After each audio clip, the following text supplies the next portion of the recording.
hacer luego presentaciones para próximos cursos, por una cuestión de tiempo.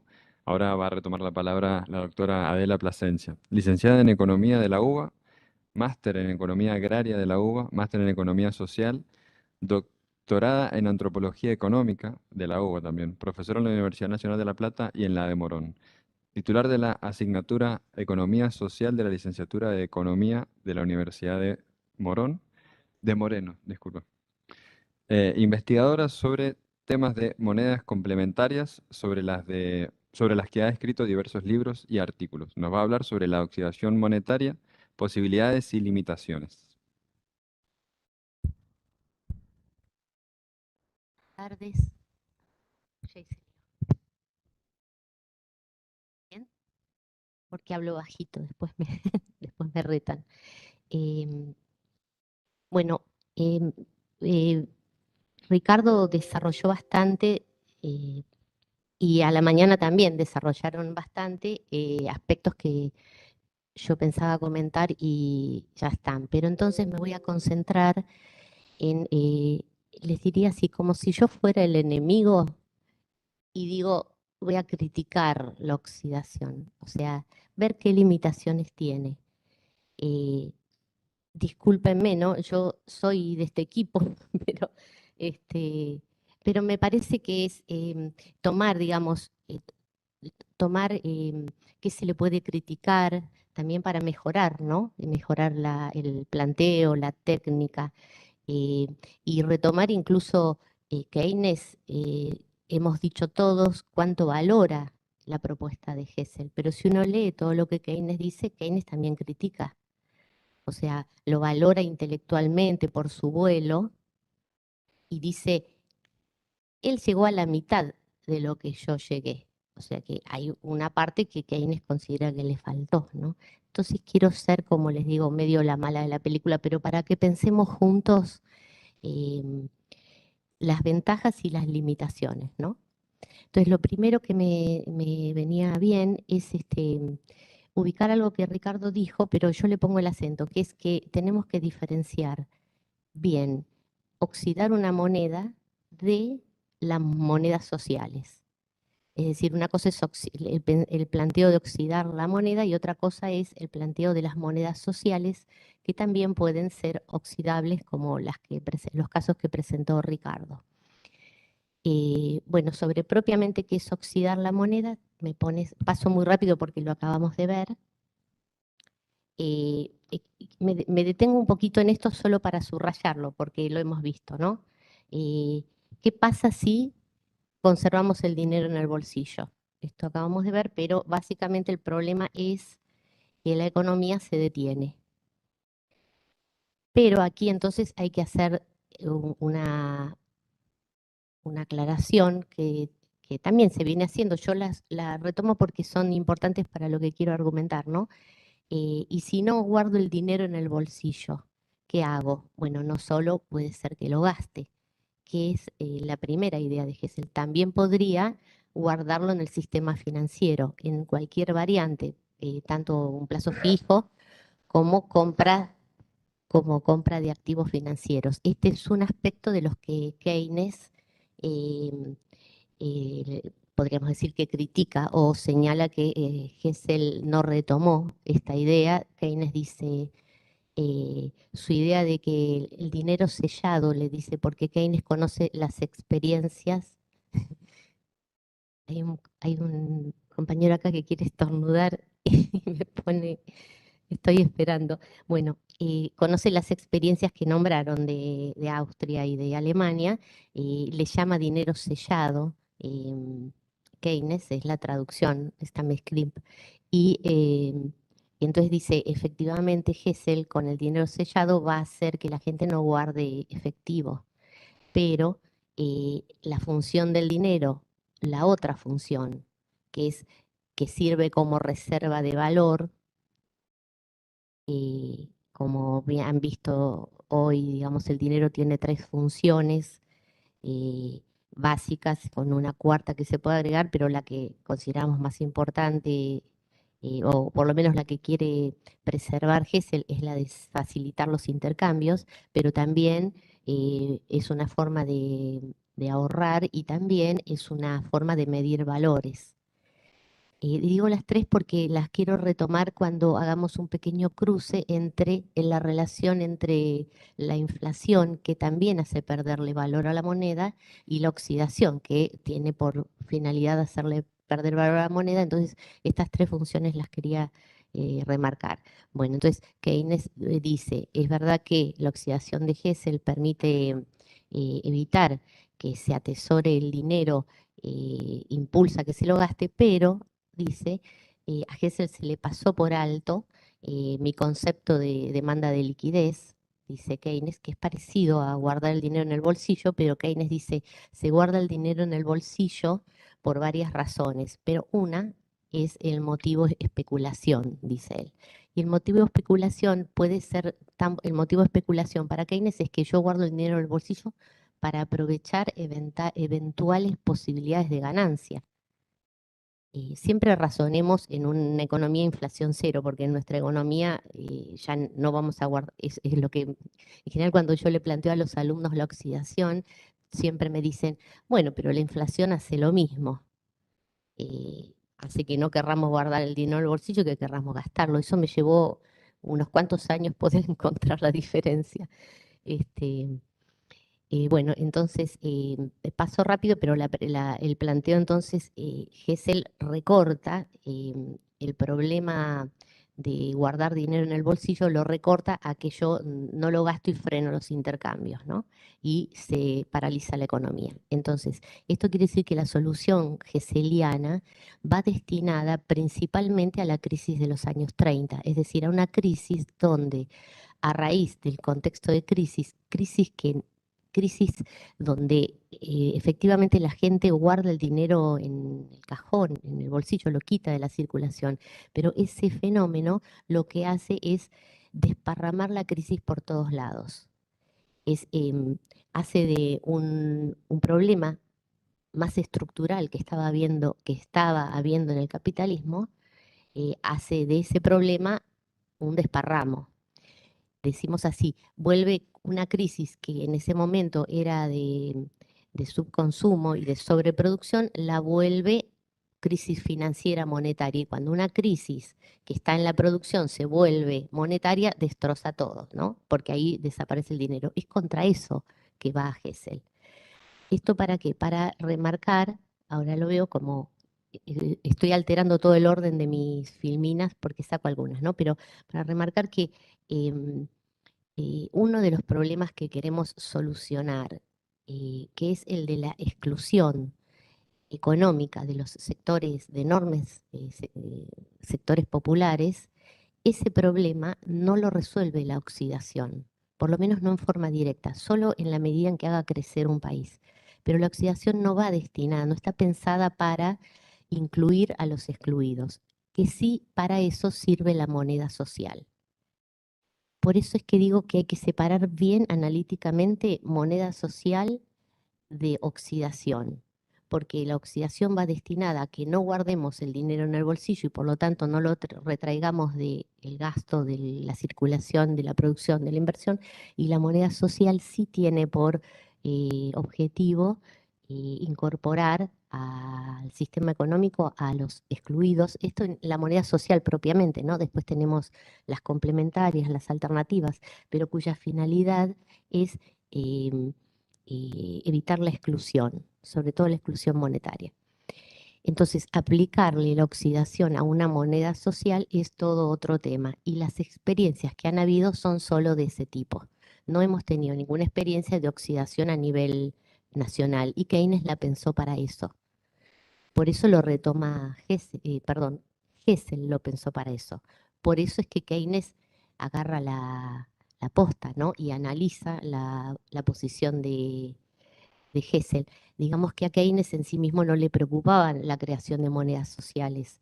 Era como una alternativa que podía darse en la Gran Depresión, pero sí le preocupaba el sistema monetario nacional e internacional. Es en ese sentido que valora la propuesta de Hessel y es en ese sentido que dice, este hombre le pegó bien, dice, aunque no se dio cuenta de aunque no llegó, dice, a mi concepto de preferencia de liquidez, había desarrollado suficientemente ya su teoría como para formular una forma de hacerle perder valor al dinero y evitar este tipo de situación de crisis, ¿no? ¿Pasás? Yo creo que ahora pasó varias. Espera, volví a la anterior, solo reviso por si me quedó algo, ¿no? Que es cómo, ya está, seguí.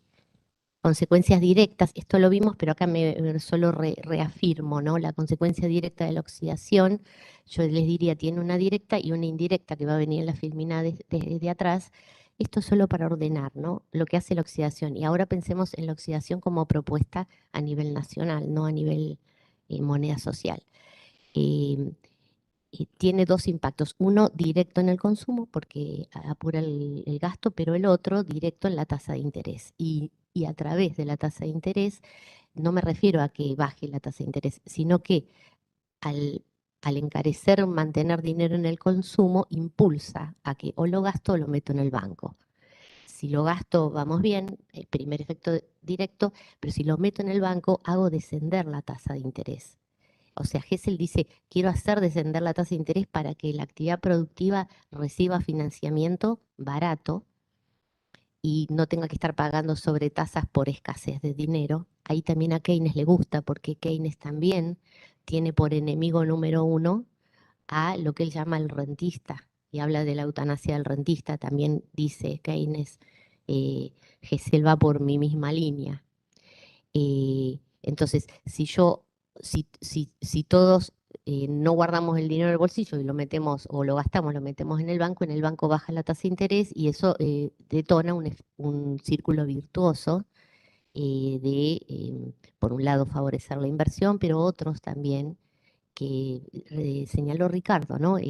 Frenar la acumulación del rentista, o sea, el que acumula plata porque ya tiene plata, y también favorecer la sustentabilidad ambiental, tema que es un poquito más enredado. Si hay algún contador acá, lo casa mejor que yo, porque tiene que ver con que aunque uno no se dé cuenta, em, cada vez que se evalúa si un proyecto es rentable o no, se lo computa descontando, dicen los contadores, descontándole la tasa de interés. Y en ese sentido, los proyectos ambientalmente buenos con el medio ambiente, sostenibles, suelen ser proyectos de larga maduración.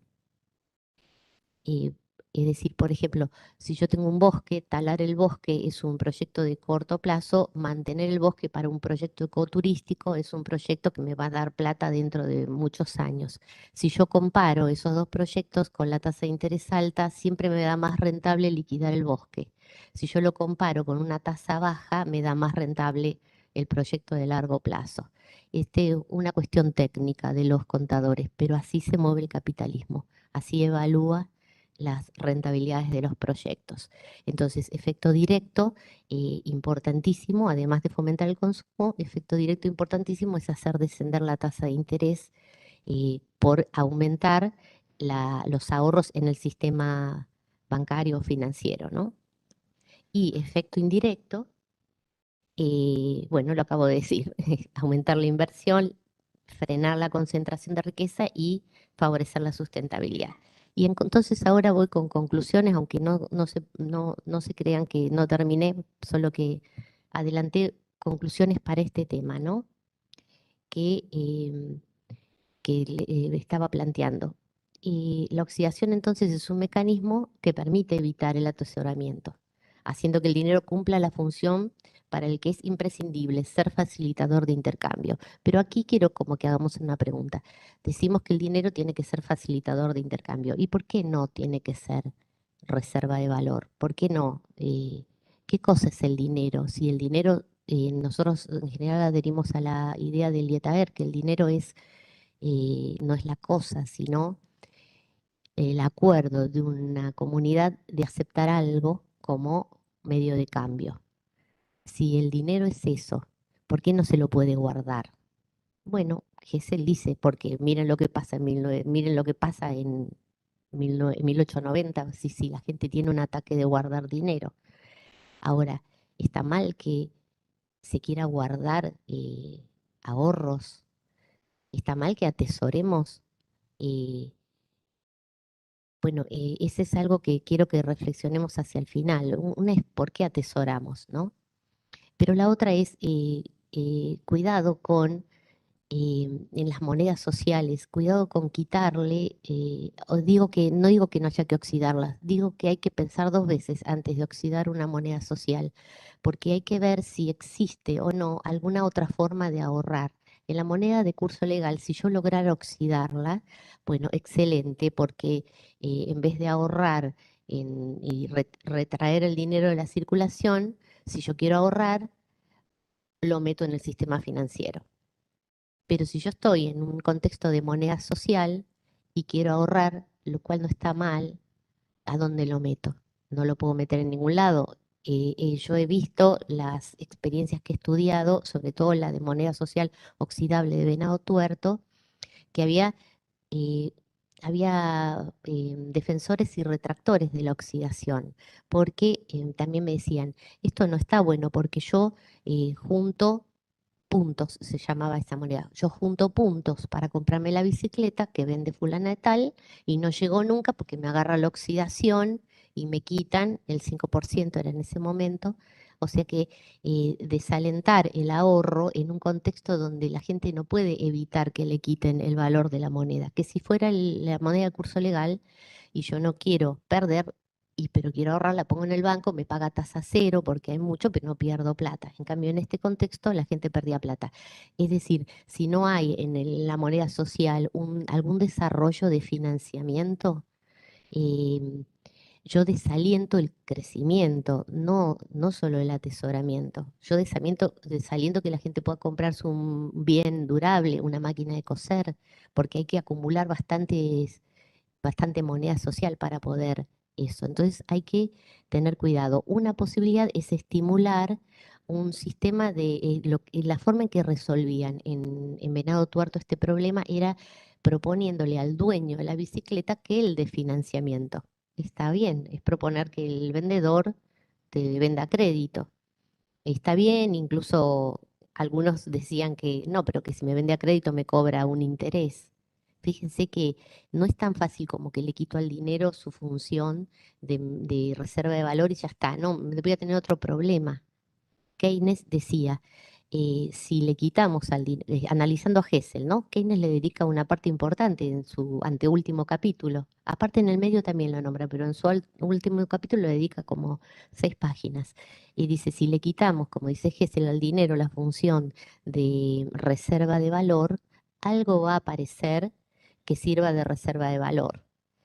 Y también le da otra buena a Gesell. Le dice, es cierto que él pensó en esto cuando propuso también una reforma de la tierra, porque la tierra sería, dice Keynes, el principal o más fuerte refugio de los ahorros. Y si la tierra está, también tengo una reforma agraria que no permite acumulación de tierras, bueno, ahí Gesell contempló también esto, pero la gente puede ahorrar en bonos, en cualquier otro tipo de activos, ¿no? En cambio, en una moneda social no hay en qué ahorrar y entonces ¿cómo crecemos? Porque ahí me sirve también hacer una precisión que es, en general en nuestras corrientes de economías alternativas, tenemos una crítica a la idea de acumulación. Y entonces, una vez el profesor con el que nos formamos, José Luis Corallo, me dijo, es que entonces la economía social no puede tener aviones, no puede tener barcos. Para eso, ¿cómo vamos a hacer si no podemos acumular? Y entonces me dejó con esa pregunta ahí, yo me llevó varios años entender la diferencia. Al final dije, claro, una cosa es acumular excedentes y otra cosa es acumular capital. En cualquier sociedad, esto lo encontré en Marx, en cualquier sociedad que ya ha evolucionado existe la posibilidad de producir más de lo necesario para vivir. Y eso es lo que llamamos excedente. Eso, si no hay excedente, no hay crecimiento económico, no hay posibilidad de expansión. Ahora, si hay excedente, dice Marx, solo bajo el sistema capitalista este excedente está en propiedad privada de pocos y entonces el crecimiento es apropiado, las ventajas del crecimiento es apropiado por pocos. Pero en cualquier sociedad que se quiera pensar, si no hay excedentes, no puede haber expansión. Yo cuando leí eso me hizo pensar mucho en el sistema cooperativista, porque tiene que haber excedentes. Tendremos cooperativas que hagan aviones o naves espaciales, ¿no? O satélites. Pero hay que perderle el miedo a la idea de acumular. Acumular no está mal, el problema es acumular en forma de capital, que es la apropiación privada del excedente, ¿no? Sigo porque ya me perdí yo mismo. Entonces, el punto 2, ¿no? La oxidación, esto, no es en sí mismo un mecanismo que permita la inclusión económica. Fue lo que dije primero. En cambio, esto sí lo permite la moneda social. Em, ¿Esto le resta trascendencia a la propuesta de Hessel? No, o sea, Hessel habla uno de los problemas económicos más grandes que se manifestó en la crisis del 30, que se manifiesta cada vez que hay crisis. En el transcurso de una crisis, la gente saca la plata del banco, ¿no? La experiencia nuestra con el corralito y todo eso nos vuelve un país atípico, porque ¿qué hacemos cuando sacamos la plata del banco? Nos vamos a dólares. Ahí se agiganta el problema, pero en los países más estables, la gente saca la plata del banco y la guarda. Pero ya estamos en un contexto de crisis, ¿no? Entonces, Hessel viene a hacer una propuesta para evitar que estas crisis vengan, que son las crisis donde la gente guarda la plata en el banco, pero la plata, la gente tiene un ataque de guardar, de sacar la plata del banco y guardarla en el bolsillo por algo. Porque cuando la economía funciona bien no está pasando eso. Cuando la economía funciona bien, la gente eh, no suele atesorar. Atesora, ahí es donde dice Keynes, atesora una cantidad eh, eh, por algunos motivos, dice. Atesora para hacer compras, atesora por precaución y atesora para especular. Bajo un contexto de crisis, la gente tiene un ataque de atesorar y contra eso es que va Hessel, ¿no? Pasa. Y entonces ahora quería observar esto porque esto que aprendí con los comentarios de los estudiantes, ¿no? ¿Qué diferencia a los fines del dinero que guardamos en el bolsillo, qué diferencia oxidarlo con respecto al efecto que tiene la inflación, que hace lo mismo, que es que lo saquemos, ¿no? Ambos producen la desvalorización del dinero y ambas fomentan el gasto. Sobre la inflación, los argentinos somos expertos en planificar en qué estamos por ir las conductas que tenemos bajo inflación, pero siempre son de no quedarnos con dinero en el bolsillo, al mismo efecto de la oxidación, ¿no? Bueno, la oxidación tiene esto, como es una desvalorización programada, no tiene esa incertidumbre que envuelve la inflación y por lo tanto permite el cálculo y por lo tanto permite la inversión productiva. Y de hecho la favorece por la tasa de interés negativa. Pero digamos, tiene dos ventajas en el sentido de impulsar la inversión. Por un lado, tasa de interés baja, pero por otro lado permite el cálculo. Em, en cambio, la inflación desalienta, ¿no? Después, la inflación alienta la especulación financiera, mientras que la oxidación por la tasa baja la desalienta y también me parece importante que ambas afectan al dinero en su función de reserva de valor y de facilitador del intercambio. Las dos, ¿no? Tanto la inflación hace que no ahorremos en pesos, ni que ahorremos en el sistema bancario en pesos, que gastemos más, es decir, como medio de cambio, como la oxidación. Pero la oxidación no afecta una función que algunos dicen que para eso nació el dinero, que es la de ser medida de valores. En cambio, la inflación nos deja sin referencia. Y dejarnos sin referencia en un sistema económico complejo es que vamos a volver al trueque directo. De hecho, en Rusia, cuando cae la Unión Soviética, el despiole monetario es tan grande que se vuelve al trueque. Y el trueque, como ya sabemos, el trueque tiene le llamamos los inconvenientes de la necesidad de doble coincidencia, ¿no? Em, bueno, y solo para repasar, ¿no? El concepto de oxidación tiene otros nombres, ha aparecido con otros nombres en la literatura, ¿no? Bueno, Gesell usó de Murage, que viene del estacionar, pagar por estacionar, tener vagones quietos, ¿no? Les han llamado tasa de sobreestadía, arancel de atesoramiento, tasa de interés negativa también, pero más temprano, este profesor, ¿cómo es? Fuder, Fuders, eh, comentó, me pareció muy interesante, ¿no? La diferencia entre oxidar y tasa de interés negativa. Y de hecho yo hice una pregunta, pues lo estaba escuchando desde mi casa, hice una pregunta por YouTube, así que no sé si está por acá, pero si no que lo invito a que nos conteste, que es, él señaló que el Banco Central Alemán, Europeo estaba procesando la posibilidad de una oxidación y mostró la tarjeta, con una tarjeta de débito, hoy en día es perfectamente posible oxidar, pero dijo, ¿pero qué hacemos con los billetes? Y ahí es donde tenemos un salto que no hemos resuelto, porque los billetes que han hecho la experiencia de oxidar han sido a escala muy pequeña, a escala local. Las monedas sociales, las monedas de 1930, las de las dos que vimos, más un montón que hubo en Estados Unidos, pero han sido locales. ¿Cómo hago para oxidar la masa monetaria de una economía? Oxidar en tarjeta de débito está bien, pero lo que se guarda en el bolsillo, que justamente es lo que quiere oxidar Gesell, ¿cómo lo oxido? ¿Qué hago? Saco todo de circulación y le devuelvo a la gente menos plata, le pongo un sellito. Imagínense la burocracia que puede ser querer oxidar billetes. Y bueno, y él dijo, el profesor que habló más a la mañana, él dijo que ese era el tema que todavía no estaba resuelto, que se estaba pensando. Yo quería preguntar, yo justamente le hacía la pregunta de qué se estaba pensando, ¿no? Porque a mí no se me ha ocurrido mucho sobre cómo hacerlo. Pero hay que pensar esto, no hacerlo impide que las ideas geselianas tengan escala nacional, se van a mantener chiquititas, si no inventamos cómo hacer esto.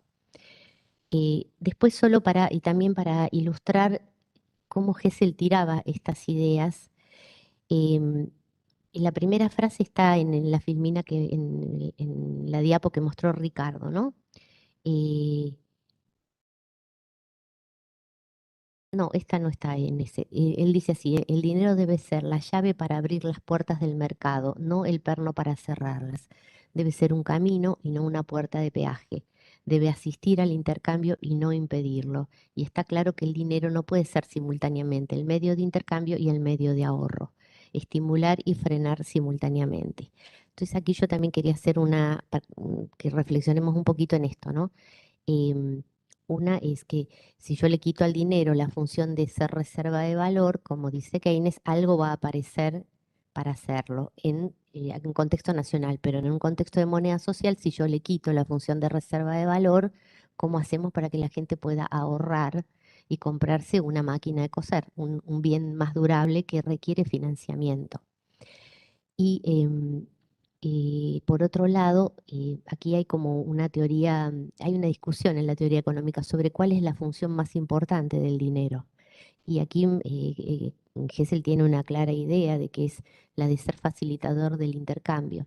En general todos coincidimos en que esa es la más importante porque si no cumple esa, alguien tiene que cumplir esa función. Pero la función de medida de valores es la primera que algunos antropólogos dicen que con eso surge la moneda, que es para poder medir básicamente em, acuerdos, penalizaciones, reparaciones. eh, es decir, no, bueno, lo que quiero decir acá es que cuando Gesell manifiesta esto está adhiriendo a una corriente en la que adherimos, pero bueno, hay un montón de antropólogos que andan por otro lado, ¿no? Después dice, perfecto. Si no puedes poner tu dinero en la circulación voluntariamente, que el Estado, por el castigo, te obligue a que hagas así, puesto que tu comportamiento es perjudicial para el bien común. Está genial eso, ¿no? Eso me encanta. Aquí este sí lo leyó Ricardo, sigo con el otro. ¿Cómo me seguía a mí?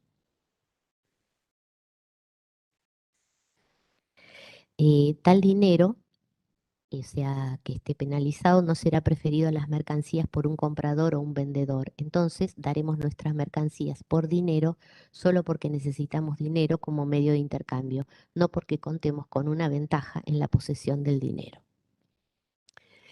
Esta me encanta. Del mismo modo que el Estado construye caminos para el transporte de mercancías, proporciona un invento moderno, el dinero, para el intercambio de mercancías. Y del mismo modo en que el Estado insiste en que nadie debe interrumpir el tráfico en la calle, debe también insistir en que nadie interrumpirá o retrasará el intercambio reteniendo el dinero.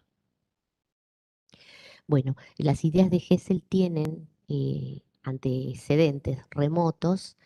eh, Solo paso rápido, ¿no? Pero los sumerios, que son del, de entre el 3000 y el 1700, porque ahí varias veces están los sumerios, viene otro imperio, los asirios los derrotan, después vuelven a estar los sumerios. También los egipcios de 5000 años atrás usaban granos de trigo como medio de cambio. Fíjense que los granos guardados en silos permitían el registro de créditos que podían ser utilizados como forma de pago, el registro, ¿no?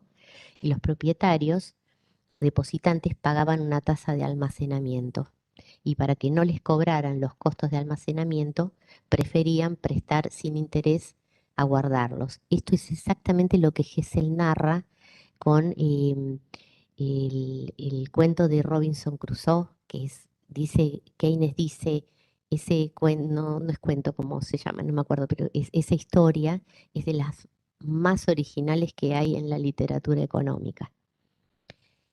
Bueno, Diógenes, que era un filósofo del 2300 a.C., hijo de un banquero muy rico, propuso que en la circulación se sustituyera el dinero metálico por dinero esquelético, uno fabricado con huesos, cuyo uso y pestilencia creciente en el tiempo le haría perder valor y aceleraría su circulación.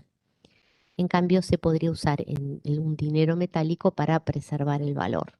Esto me hace también señalar una cosa, que tenemos que tener la posibilidad de pensar en una moneda que sirva para la circulación, pero no sea buena para ser acumulada, como lo que quiere Gesell, y también pensar alguna forma de que se pueda otra moneda atesorable. En la práctica, nosotros en Argentina hacemos eso, ¿no?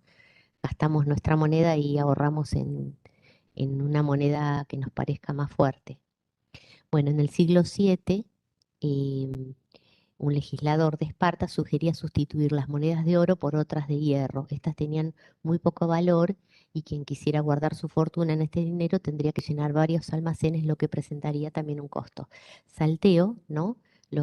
Salteo y voy a Rudolf Steiner porque es casi contemporáneo y además por su legado es contemporáneo, que es el fundador de la antroposofía y por ahí lo que más cercano tenemos de él son las escuelas Waldorf. Bueno, él era contemporáneo además y él sostenía que si la moneda no era reintroducida a la circulación debía envejecerse, perder valor después de un tiempo. Salteo las opiniones. em, Quiero mostrar de nuevo el billetito que ya lo han visto, pero solo para ver lo engorroso que sería oxidar la moneda, la masa monetaria, lo que llamamos circulante, no es la masa monetaria, ¿no? El circulante en poder del público, le llama así la categoría del Banco Central, ¿no? Acá tenemos 24 casilleritos con un sello, bueno, acá tenemos 12 casilleritos, acá tenemos 4 casilleritos, esta es la actual de, bueno, la de Alemania que terminó hace poco. Acá tenemos la que era del trueque de Argentina que tenía, yo lo marqué ahí con lapicera, y en una parte que dice esta moneda se oxidará un 12% anual, cosa que no se hizo nunca. Dependía, fíjense, en este caso dependía de la voluntad. La moneda, esta es la moneda del trueque zona oeste, que si se ven, no se llega a ver, pero a la derecha arriba dice vencimiento y tiene una fecha de vencimiento. Eso es un tema que hay que pensarlo aparte, que para mí fue un hallazgo cuando vi lo que pasaba en la experiencia de Venado Tuerto. La idea de que venza el dinero, ¿no? De que el billete venza. Tengan en mente esto, no necesariamente que pierda valor, sino que venza el billete. Porque la moneda de Venado Tuerto tiene las dos componentes. Vence, el billete, como explicó Ricardo, era rojo y ahora lo cambian por uno azul. Aunque después cambiaron esa idea y lo que hicieron fue resellarlo. por una cuestión de ahorro, ¿no? Resellaban, así como acá dice 5 de diciembre, después le ponían un sello que decía eh, 6 de cada 4 meses era, así que abril, ¿no? Em, entonces, yendo al caso de Venado Tuerto, que ya Ricardo les comentó bastante, a mí me hizo pensar lo siguiente. Ahí teníamos una moneda que se oxidaba, pero al oxidar la moneda también tiene una fecha a partir del cual se oxida. En el caso de Venado Tuerto, la oxidación hacía que la forma que eligieron de oxidar era retirar todo el circulante y devolver un nuevo billete de otro color o resellado, ¿no? Entonces ahí me di cuenta que el vencimiento era una consecuencia, un efecto secundario positivo de la idea de haber oxidado, porque el vencimiento permitía algo que es muy difícil lograr en la economía social y mucho más en la nacional, que es mantener actualizado el padrón de socios en la moneda social. Y el segundo, que pongo acá, permite conocer cuánto circulante hay efectivamente, porque en las monedas sociales emitimos el circulante o lo emite la comunidad en cualquier forma, y si la gente no vuelve a gastarlo, no sabemos si eso está, si van a volver en algún momento. Entonces, ¿se necesita más circulante o no se necesita? Bueno, si uno mira por el volumen de emisión, no se necesita, pero si uno ve que la gente que vino con la primera tanda ya no vuelve, entonces se necesita. Bueno, la idea de hacer vencer la moneda social permite volver a contar. El que no va y devuelve sus dineros, ese billetito no sirve más.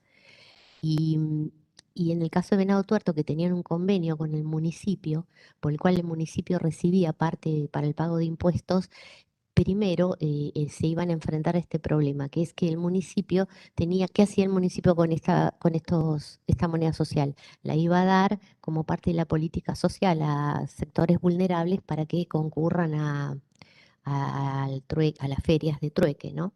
Pero el municipio tenía 80 otros problemas y no se acordaba a veces de volver. Cobraba, efectivamente recibía la moneda social, la guardaba y no la devolvía. Y fíjense que el vencimiento lo ponía, le daba esta experiencia de moneda social, le daba poder frente al municipio, en términos de que, y de si la gente después me la manda con el billete colorado, lo siento, pero no vale más.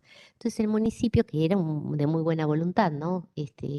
Se acercaba a los que gestionaban y les decía, bueno, pues hagamos, arreglemos, me das un plazo nuevo para que vaya y cambie los billetes. Y entonces la experiencia no perdía el control del circulante, ¿no? Y después, listo, se me fue el tiempo. Igual termino. Este, el pero de la oxidación, ¿no? Efectivamente aumenta los intercambios, pero complejiza la gestión de la moneda. La gente reniega el día que tiene que ir, no todos, ¿no? Pero muchos reniegan porque la moneda se va a oxidar. Efectivamente, el día antes de la oxidación, el dinero, pero vuela. Y hay un punto en contra que también lo tengo que pensar, que es que si el dinero se oxida, favorece una tendencia consumista.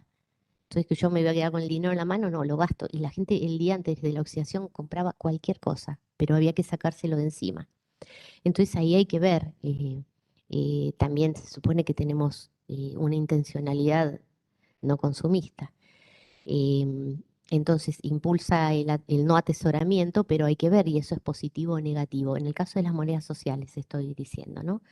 Em, entonces, ¿es conveniente o no el atesoramiento? Bueno, sí, porque puede promover una nueva relación con el dinero y por lo tanto impulsa una subjetividad acorde a la economía social, no a la economía capitalista. Pero no, si no existe un sistema que canalice el ahorro hacia el crédito, pues estaría desincentivando también el ahorro necesario para que la economía social crezca. Y termino con esto, una frase que me encanta. Los economistas somos una especie de ingenieros de la utopía. Nuestro trabajo consiste en ocuparnos de las tuercas y los tornillos de este sistema económico alternativo. Listo, muchas gracias.